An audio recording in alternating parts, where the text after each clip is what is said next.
That's okay. I'm just gonna enunciate, if that's okay with you, Human. Actually, we want to keep Human happy, so I'll use this over here. You do not want to see Human mad. It's a scary thing. So, guys, so excited to have everybody here.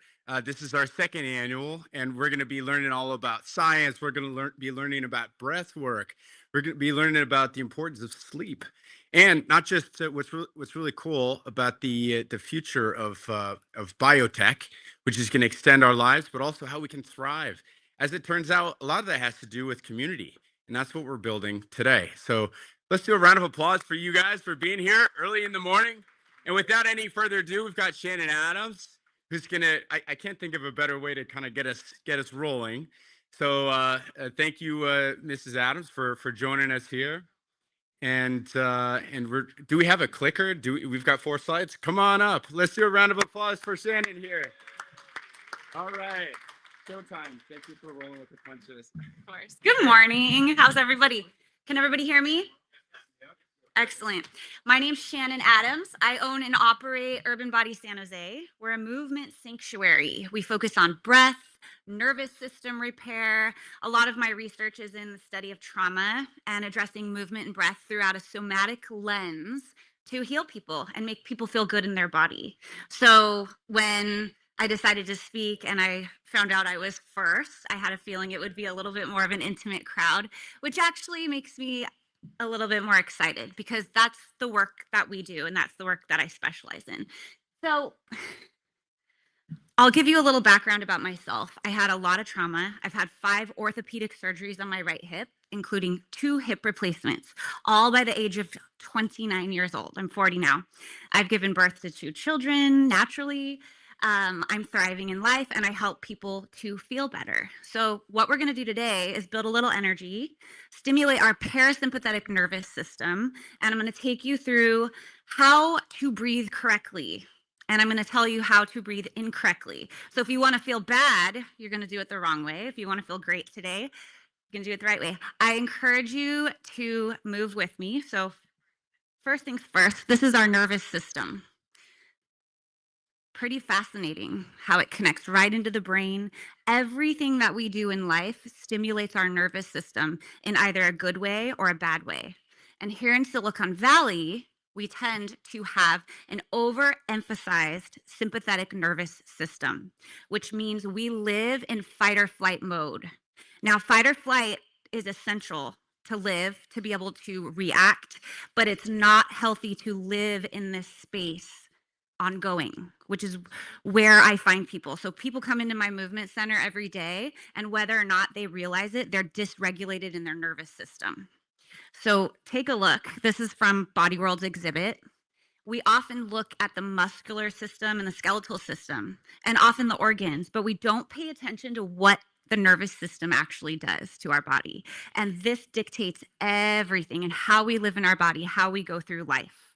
So then we have the lungs. I'm going to tie all this together so you'll have a better understanding. How we breathe stimulates our nervous system in a way that either is going to help us succeed in our day and heal and restore and be able to think with clarity, or it's going to put us in a place that's reactive, tense, in a place where our body is at dis-ease.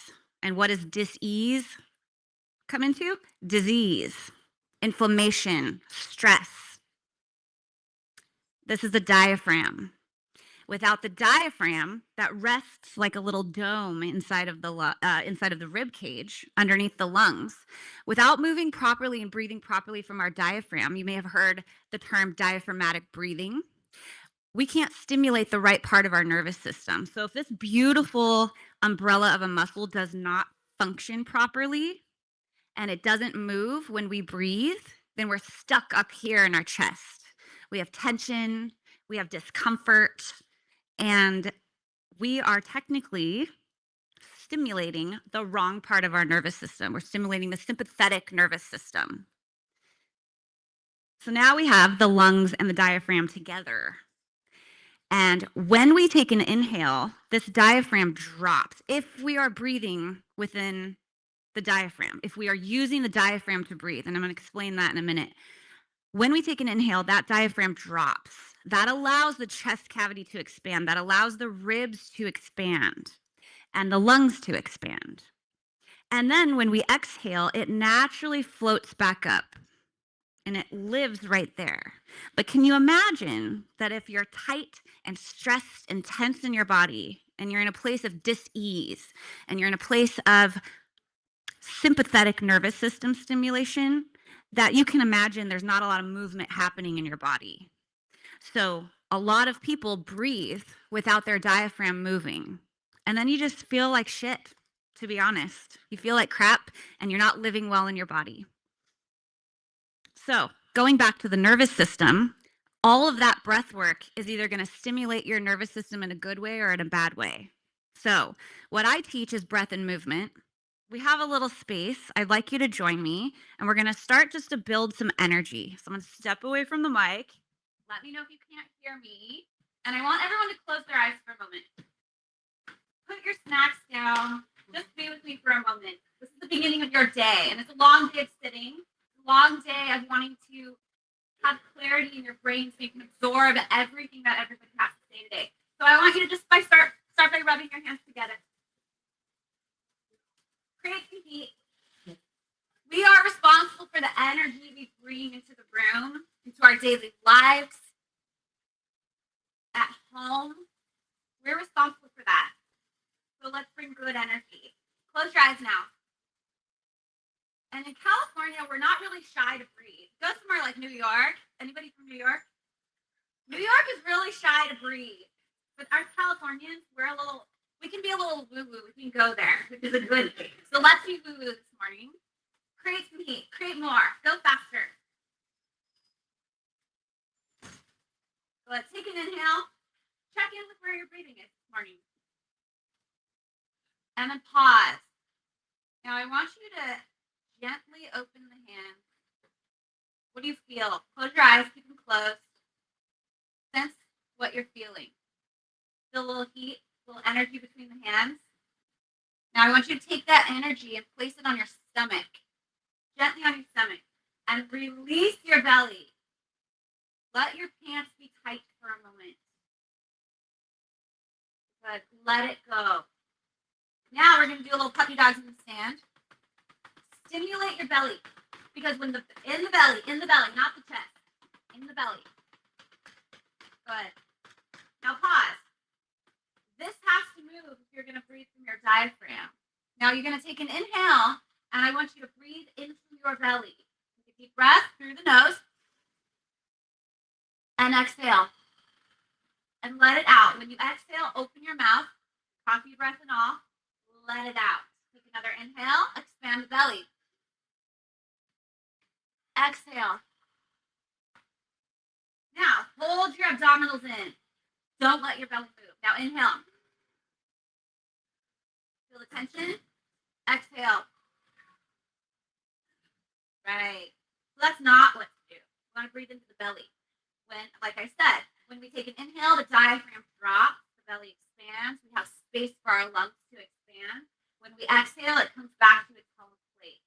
So this is really important for understanding how to regulate your nervous system. So let's say you're going to speak in a few minutes. You're next on the podium. You're going to want to regulate so that you can talk, you can have clarity. So now we're going to do a little arm patterns with breath. I want you to follow along with me. You can choose to follow along, you can choose to watch. And I want you to always think that you're going to breathe from the belly. You're going to do a couple cleansing breaths. This is what I teach within the gyrokinesis system. So I'm a gyrotonic and gyrokinesis master trainer. I work with people one-on-one in my clinic. And we focus on regulation, regulating the nervous system and feeling good in your body. So the first thing we're going to do are called arm patterns. And you can sit at the end of your chair, and you're just going to internally rotate the hands. That's your exhale. You're going to create a little compression. Now I want you to send the arms into a corkscrew, and then gently inhale and lift the arms, like you're sifting sand through your hands. That's the pattern of the arms we're going to do. Do it again. Internal, external, and then gentle sifting. Good. Now we're going to breathe. You're going to exhale into the gut. And then you're just going to gently inhale.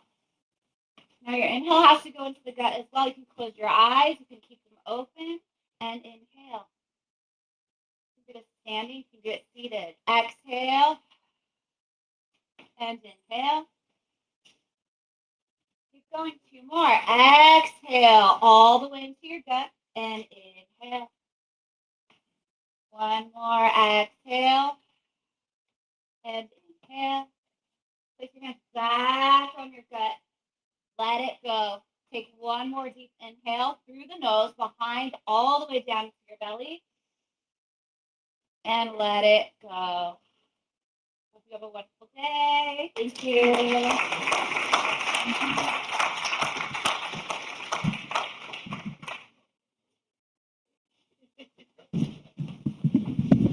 Hey everyone, my name is Tom. I'm your MC for today, and I'm really honored to be here with you guys. Thank you for attending. Right now we're a small group, but we're a mighty group. Our next speaker is ready, but his slides aren't ready. Is that right? 2 minutes, 2 minutes. Okay, so why don't we do this? Let's see who's traveled the furthest distance. And whoever that is, I'm going to buy him a drink. So, somebody from Australia? Sydney, Australia. Anybody here further from Sydney? How long of a flight was it to get here? 14 hours. Anybody else travel more than 14 hours? Oh, sir, where are you from? Poland. How long? 16. Oh, okay. Well, maybe I should buy 3 drinks. Sir, how far for you? Oh, does that count? I think it's gonna have to be Australia, Poland. Where's Poland? And Greece. All right. Well, thank you all for coming out. 1 more minute. All right. Raise your hand if you're local and you didn't have to travel at all. All right. Great. Well, I'm glad you guys are here as well. From Michigan. Oh, wow. Thank you for being here, sir. Hawaii. All right. Perfect. Well, let's. Yeah, right. Hey, Nick, come up here real quick. This is the man behind the vent, and he actually had a speech prepared, which he didn't get to say to welcome you all. So let's give Nick 1 minute before we bring up our speaker. Awesome. Thank you, Human. I mean, it starts with gratitude and community, which we covered a little bit before. But also, I'm exceptionally proud to have Mom Larson, Marianne Larson, over here. So, a round of applause for Mom, and also Cal too, who's our furry little friend. So, speaking of Poland, this is the next presenter that we're going to have up, Peter. So, Human, if it's okay with you, I'm going to introduce Peter. Peter, how we doing with the mic and lapel? Okay, good deal. All right. Well, let's have a round of applause for Peter here. Perfect.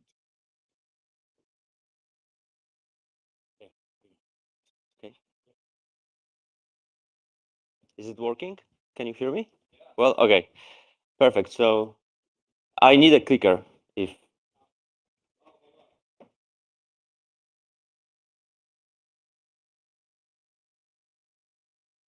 thank you. That's not me. Yeah, that's me. I was a little bit younger on that picture, but we are talking about health. So I hope you're okay with me. Here on the picture, a little bit different. So let me ask you a question. So what was the average life expectancy in 1850? What do you think? It was 38 years old. 35, 38, yeah. You're almost right. It was 39. Very close. Yeah, very close. Very close. But we need to be precise. We are talking about health and data and currency. And 50 years later, 47, and in 2000 it was 80. So in just 150 years, we doubled our lifespan. But what about the quality of those additional years? Due to the quality of life, due to the medicine, medicaments, antibiotics, the progress is pretty impressive, right? Humanity has achieved something that was unbelievable for our parents, grandparents. So now we can live 8 years. And the question is, what about the quality of those extra years? What do we do with them? So are we hiking with friends, surfing when we are 70, or are we stuck on a couch, shuffling between doctor's visits, too fragile to enjoy those extra years? And because of that, we started measuring ourselves, not just how long we live, but how well we live.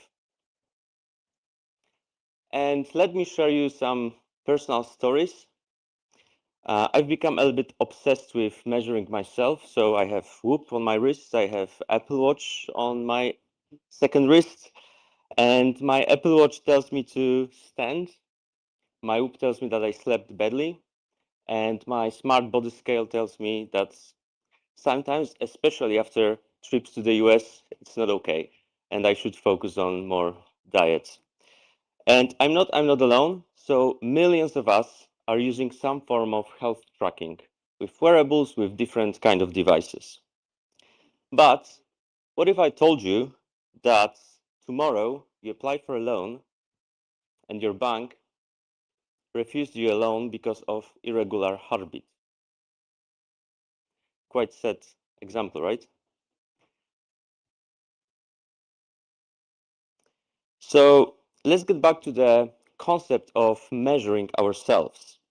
We initiated that practice to enhance the quality of those additional years. So we know that we now live 89. And so we are not measuring ourselves at the doctor's office once a year, but every single day, every single minute, with all of the devices that we have. Millions of us are using some form of tracking, right? To track our sleep, our stress, our heartbeat, and our bodies have become always on. That's the number. And that's the number of the scale. Scale is extraordinary, right? 1 billion people worldwide use some form of health tracking. This is 1 in 8 people in this planet. 1 billion. I want you to remember that number because you will understand how much data we produce and what we can do with that data. And the promise is super powerful. We are catching diseases earlier with all of the data.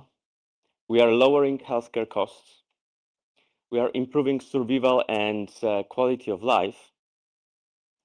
This isn't just data. This is hope for us.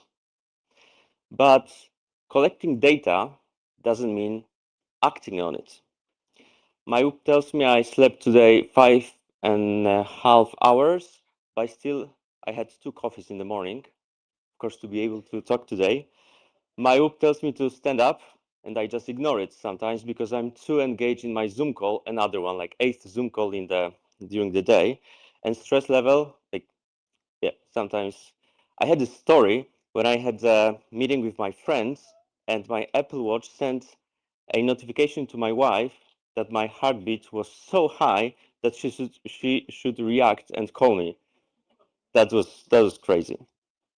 And the data shows that people don't change even when the data screams at them. This is crazy, right? We collect so many data. I have Whoop to tell me how badly I slept, and I do nothing with that. Sometimes, of course. So the answer, sorry. So how to change from monitoring our health to truly changing it? Yeah. This is a nice picture, and I hope my whoop will help me to get to that point somehow. But the answer didn't come from hospitals. It came from us as consumers. And this is the key word, consumer, because the moment health became measurable, we pull that into our homes, our lives, our routines, right? And it jumped from the hospitals right into our homes, all of the devices. And this device that is here, some kind of the supplement of that device is on my wrist. Not as perfect, not as good, but it's on my wrist. And the scale of this shift is staggering. 400 million devices were sold. This is how big the market is, $300 billion. And this is the growth year over year. This is no longer niche. This is mainstream. And behind these numbers are real people. So let me share 3 stories with you. The first one is one of our clients, Ergo. You may heard about them. They're from San Jose. This is what he got from the user. I have tears streaming down my face. I hear the guitar, the violin, the voices again, sounds I never thought I would hear in my lifetime. This is what we got as developers after someone used Ergo, the hearing aid. This is not just technology, it's life restored. Or another one, Elvi, amazing fintech startup from the UK. The first wireless silent breast pump. Mothers can pump while they're doing yoga session, watching movie at the cinema. They can just pump wherever they are. This is not just technology, this is freedom as well. And another one, amazing startup from France, Remedy. What they do, they have wristband that stimulates brain to produce endorphin to fight chronic pain. For 1.5 billion people living in pain, this is hope on a wrist that next day will be a little bit easier. So these stories shows us something really powerful, that health is no longer confined to hospitals or clinics. Health has become the newest lifestyle product. But what happens when health doesn't just become a product, but a currency? We know about data, 1 billion people, right? Many devices, every single minute, every single second. So let's get back to the example. Let me just maybe turn it off. With the example about our financial situation. So we apply for a loan, our finances look fine, but then banks want to go into our health data, the medical records and our wearable data. And then they think, okay, so this guy has a diabetes type 2 or has irregular heartbeat. He's not a good guy to give him a few $100 million for his startup or to buy a new house. That sounds like dystopia, but it's not. It's already happening. Insurance companies like John Hancock Insurance links your premiums to your steps. Banks are testing models right now as we speak that connects not only your financial condition, but also your body and your health condition. And employees reward or penalize based on your data metrics, health metrics. So we are entering a world where health is money, more than ever before, where your physical condition decides what you can afford and even who will hire you. So I want to ask you, is that the future we want, where the healthy buy freedom and the sick pay the price?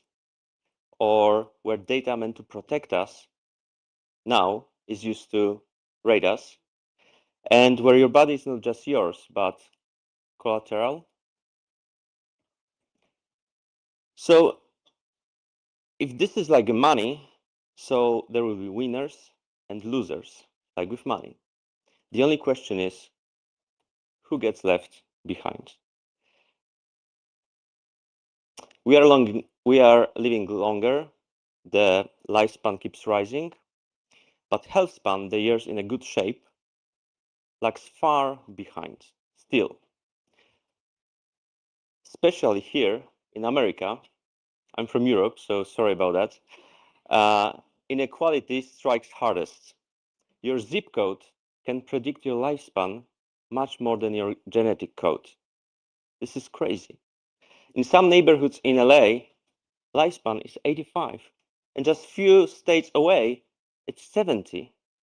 Not because of biology, but because of income, because of opportunity, access. Crazy.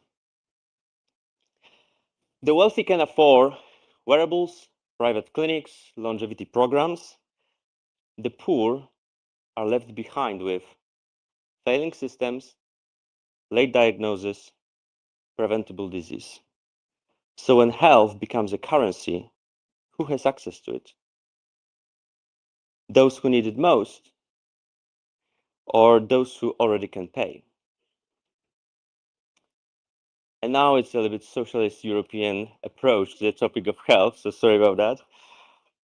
In Europe, we have a little bit different belief, and that belief is the health is not only your individual responsibility, it's a shared one.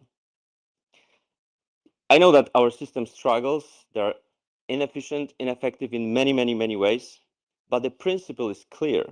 We measure our society not by how the strongest live, but by how the weakest are cared for. In America, we're told you're responsible for yourself. In Europe, we're told we are responsible for each other. So, which story will we choose? And as the health becomes a new currency, the question is not medical, not technological, it's cultural, it's moral.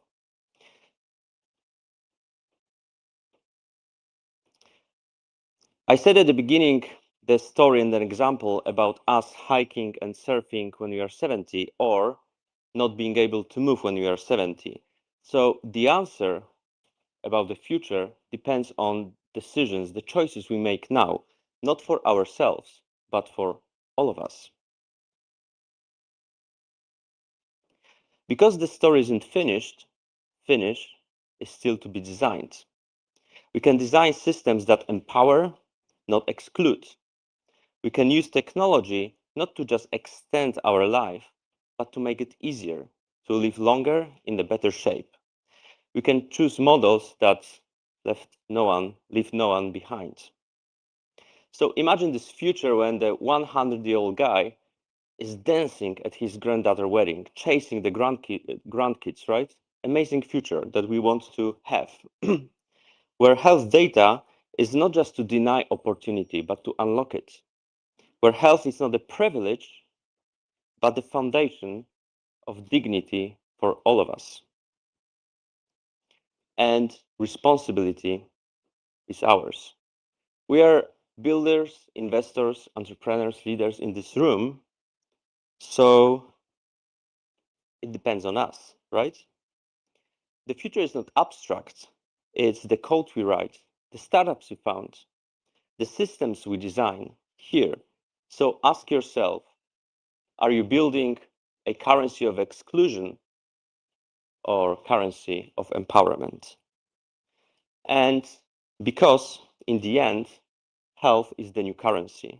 So the only question is, will we spend it to divide or to unite? Thank you.